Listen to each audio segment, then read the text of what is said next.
Assalamualaikum warahmatullahi wabarakatuh. Jumpa lagi di channel ini bersama kami Fikreatif di channel Baca-Baca.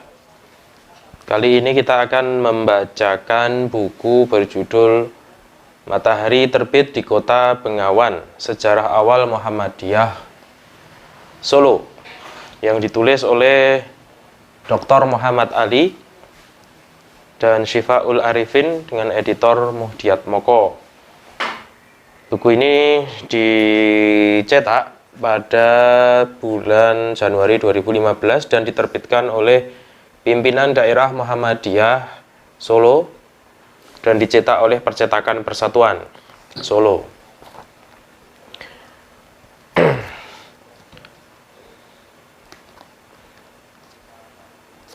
Baik, sebelum kita bacakan buku ini, jangan lupa kepada teman-teman yang belum subscribe channel Baca-Baca ini, silahkan untuk di subscribe, kemudian klik loncengnya, dan jangan lupa nanti untuk memberikan like serta komentar di kolom bawah.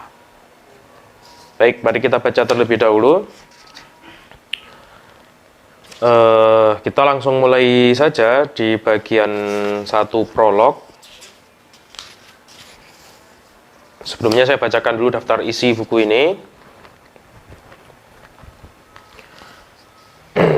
Daftar isi buku ini terdiri dari 4 bagian.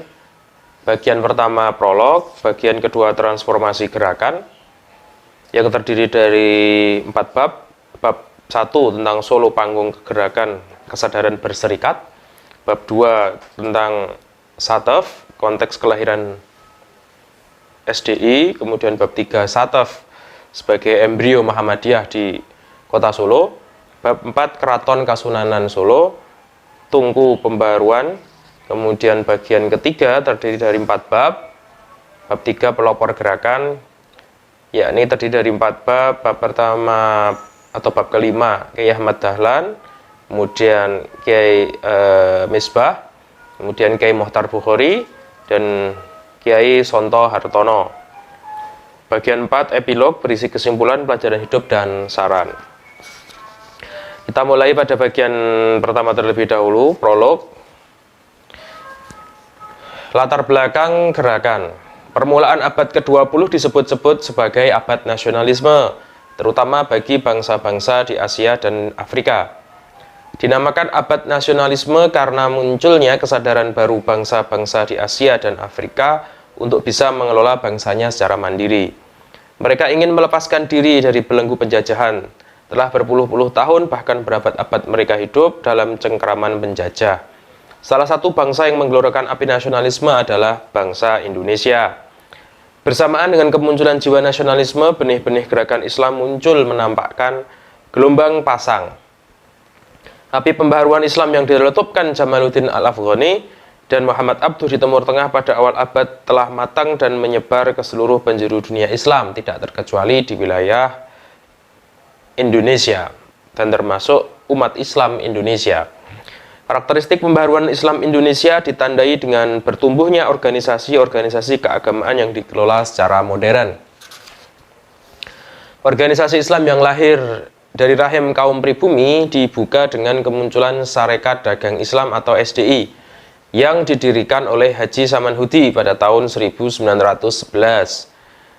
Setahun kemudian Kiai Haji Ahmad Dahlan mendirikan Persyarikatan Muhammadiyah di Yogyakarta.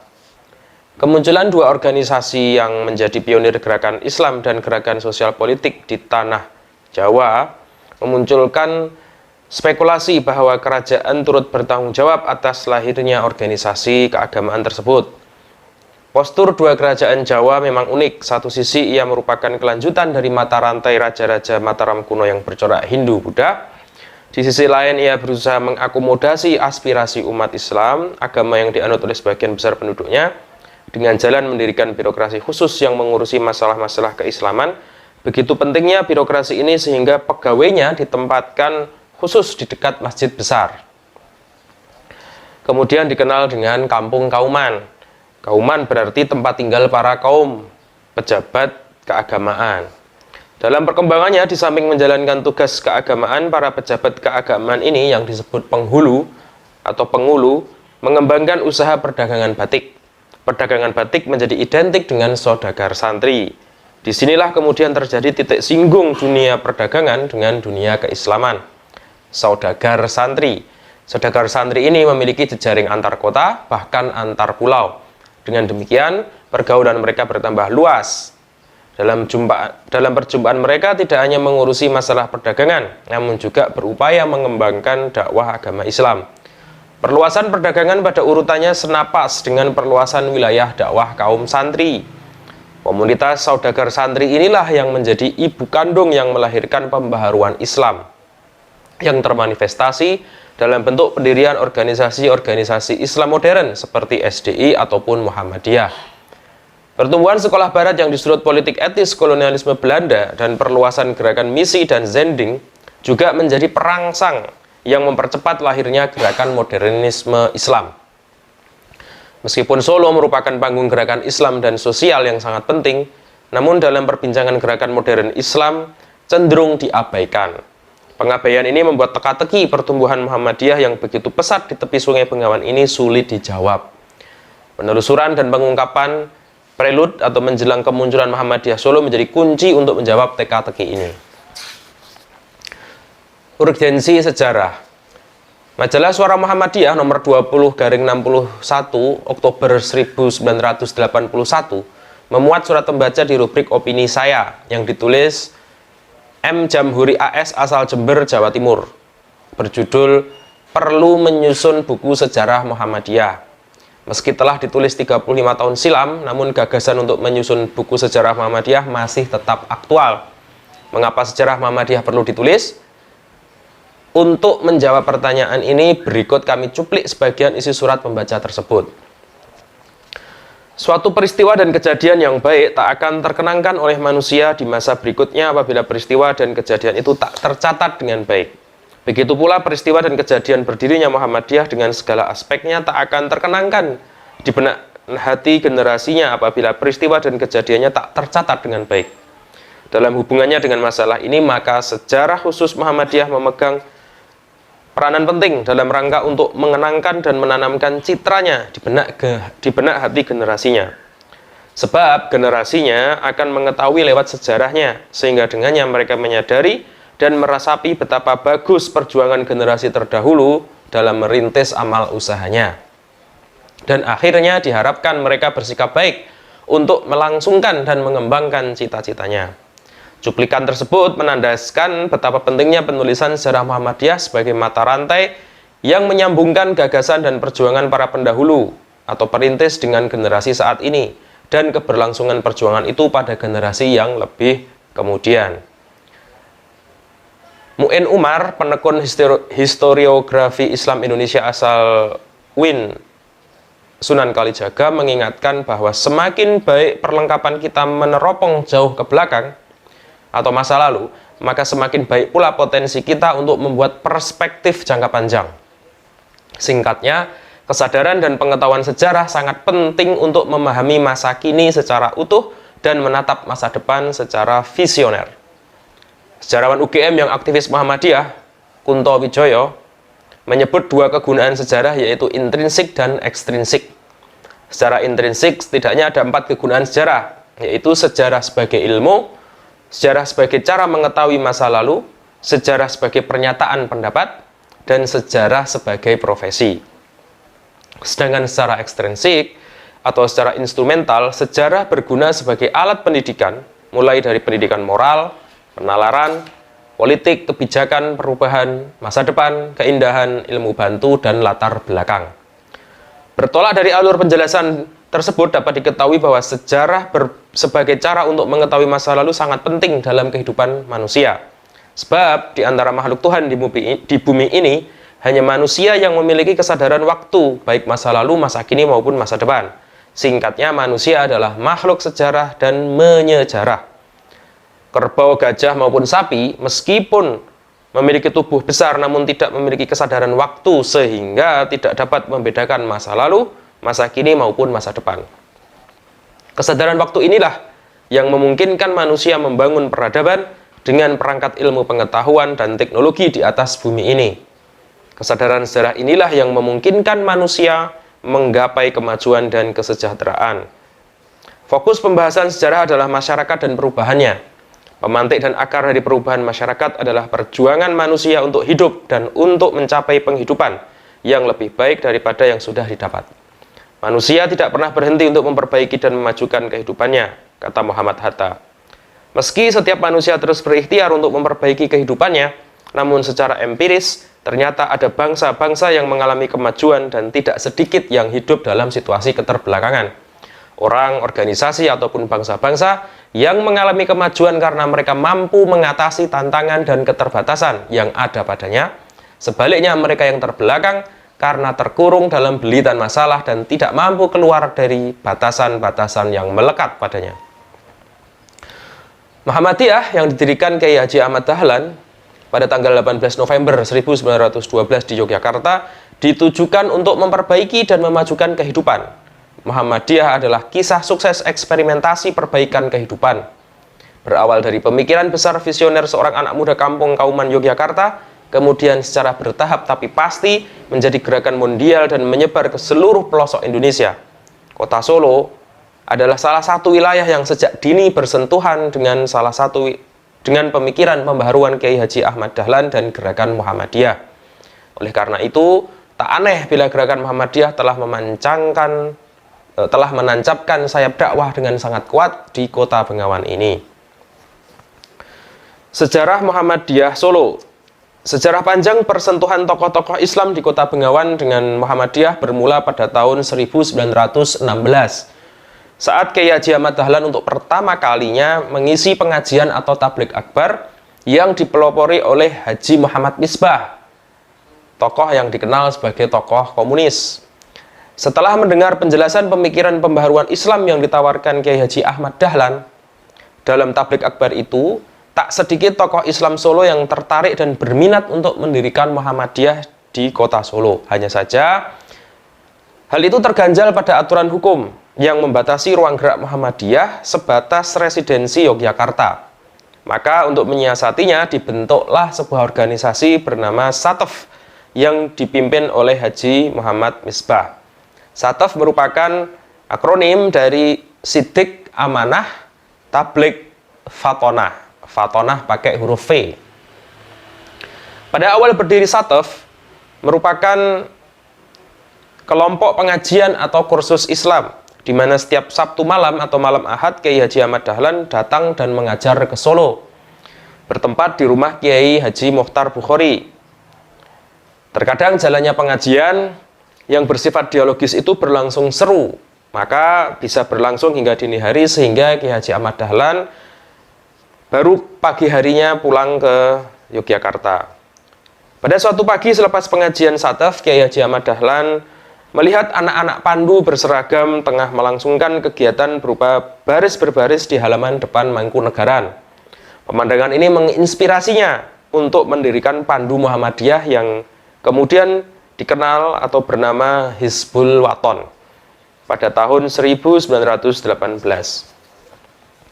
Sejarah panjang pergumulan Muhammadiyah di kota Solo adalah wilayah kajian yang menantang. Dikatakan menantang karena tak sedikit tokoh Muhammadiyah Solo yang turut memperkuat dan menjadi pimpinan pusat Muhammadiyah. Di sebelah lain, kehadiran organisasi Muhammadiyah mampu menyemarakkan iklim dakwah dan memajukan masyarakat kota Surakarta. Kontribusi Surakarta dalam memasok tokoh atau pimpinan pusat Muhammadiyah dapat dicatat dengan tinta emas. Di era 1990 ada nama Muhammad Amin Rais. Kemudian di era kontemporer ada dua nama yang duduk di pimpinan pusat, yaitu Dahlan Rais dan Marpuji Ali.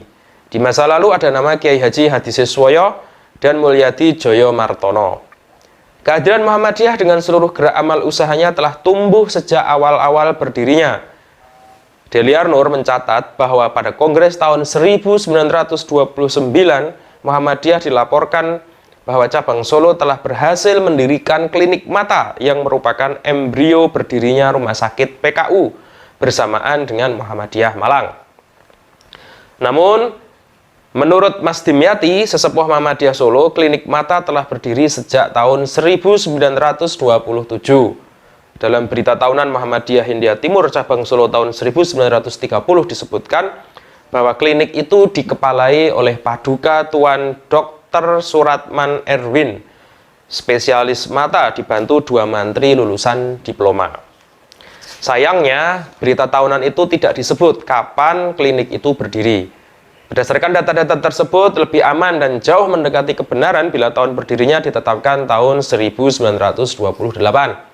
Logikanya, apabila tahun berdirinya 1927, mestinya sudah dilaporkan dalam Kongres Muhammadiyah tahun 1928. Sebab saat itu Kongres Muhammadiyah dilakukan setiap tahun. Pada kenyataannya, baru pada Kongres 1929 keberadaan klinik dilaporkan. Penentuan kelahiran ini semakin penting karena bisa dijadikan patokan hari lahirnya PKU Muhammadiyah Solo. Kemudian dalam bidang pendidikan, Muhammadiyah Solo pada tahun 1930 berhasil mendirikan sekolah guru atau Holland Inland Quake School atau HIK yang berhasil memperoleh subsidi dari pemerintah Belanda. Pemberian subsidi merupakan pengakuan pemerintah Belanda atas kualitas penyelenggaraan pendidikannya. Padahal HIK Muhammadiyah Yogyakarta saat itu belum berhasil memperoleh subsidi. Bahkan pakar pendidikan Mokhtar Bukhari menyebutkan bahwa fasilitas pendidikan di HIK Muhammadiyah Solo jauh tergolong mewah. Sebagai tambahan, di bidang kepustakaan dan literasi Muhammadiyah Cabang Solo, pada tahun 1932 mulai menerbitkan majalah Adil. Inilah sekelumit jejak-jejak dakwah generasi awal Muhammadiyah yang layak untuk dicatat. Tentu masih demikian banyak amal usaha Muhammadiyah yang lain yang belum tercatat kapan mulai merintisnya, demikian pula tokoh-tokoh yang telah berperan besar dalam mempelopori dan mengembangkan Muhammadiyah Solo. Berdasarkan penelusuran kepustakaan yang dilakukan penulis, sejauh ini hanya ada 1 tulisan yang membahas dan menceritakan sejarah awal Muhammadiyah Solo, yaitu tulisan yang dihimpun dan diredaksi oleh Surono Wiroharyono dengan judul Dokumentasi Muhammadiyah setengah abad 18 November 1912 sampai 18 November 1957 diterbitkan oleh Muhammadiyah Bagian Tablik Cabang Solo tahun 1958. Uraian tentang Muhammadiyah Solo hanya terdiri atas 6 halaman di bagian akhir. Berangkat dari minimnya kajian dan publikasi tentang Muhammadiyah Solo, maka kehadiran tulisan ini atau buku ini diharapkan dapat menambah referensi warga Muhammadiyah untuk memahami masa lalunya. Bagi para pengkaji Islam dan gerakan sosial, tulisan ini diharapkan dapat menjadi salah satu rujukan yang memperkaya perspektif karena ditulis oleh orang dalam, seorang warga Muhammadiyah yang berminat pada kajian sejarah. Meskipun bukan sejarawan profesional, namun secara singkat perlu dikemukakan metode yang digunakan dalam menulis karya ini. Masalah metode penting karena penulis adalah orang dalam yang harus mengambil jarak dari objek yang ditulisnya. Cara untuk mengambil jarak itu adalah dengan menjelaskan metodenya. Dalam perbincangan sejarah, apa yang dilakukan penulis merupakan kajian sejarah lokal. Sebagaimana pencandraan Taufik Abdullah, sejarah lokal berarti penulisan atau kajian sejarah yang titik tolak permasalahannya berangkat dari suatu tempat, suatu lokaliti yang batasannya ditentukan oleh perjanjian yang dilakukan penulis sejarah. Sebagaimana dijelaskan di atas tersebut, kata lokal merujuk pada lokal Solo. Namun, buru-buru harus dijelaskan bahwa pengertian Solo dalam periode yang dikaji tulisan ini, sejak kemunculan Muhammadiyah sampai menjelang kemerdekaan. Wilayah dakwah Muhammadiyah Cabang Solo mencakup Solo Raya, mulai dari Solo, Klaten, Boyolali, Wonogiri, Karanganyar, dan Sragen. Pola kajian sejarah lokal dan studi wawasan belakangan ini semakin strategis dalam melihat gerakan keagamaan sebagaimana halnya Muhammadiyah. Disebut strategis karena meskipun secara organisasi Muhammadiyah itu terpusat, namun dalam kenyataannya masing-masing wilayah memiliki karakter yang tidak sama.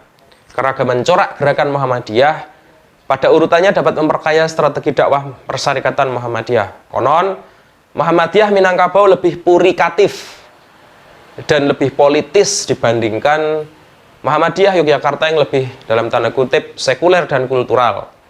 Pertanyaannya, bagaimana corak gerakan Muhammadiyah di Solo yang berdampingan dengan gerakan Islam yang berbau radikal dan dalam suasana abanganisme yang begitu kuat? Pertanyaan ini akan sedikit tersingkap setelah merampungkan isi buku ini. Tidak berhenti di sini, para pembaca diharapkan dapat belajar dari kepeloporan tokoh-tokoh yang merintis Muhammadiyah Kota Solo. Pelopor gerakan Muhammadiyah ini tidak hanya 3 orang yang dikemukakan atau yang ditulis dalam buku ini. Masih lebih banyak lagi orang-orang yang belum disebutkan Hanya karena keterbatasan penulis saja yang membuat mereka belum bisa dibahas secara khusus dalam kesempatan ini. Mudah-mudahan akan segera muncul karya berikutnya yang membahas tokoh-tokoh lain. Untuk pertemuan kali ini kita cukupkan sekian dulu untuk pembacaan bukunya. Kita berhenti di bagian 1. Kita akan lanjutkan pembahasan atau pembacaan buku Matahari Terbit di Kota Bengawan ini. Nanti pada pertemuan yang akan datang kita masuk di bagian kedua. Ya, demikian pembacaan buku kali ini. Cukup sekian. Jangan lupa untuk subscribe channel ini dan jangan lupa untuk like dan berikan komentar di kolom bawah. Terima kasih dari saya, cukup sekian. Wassalamualaikum warahmatullahi wabarakatuh. Sampai jumpa di kesempatan yang akan datang.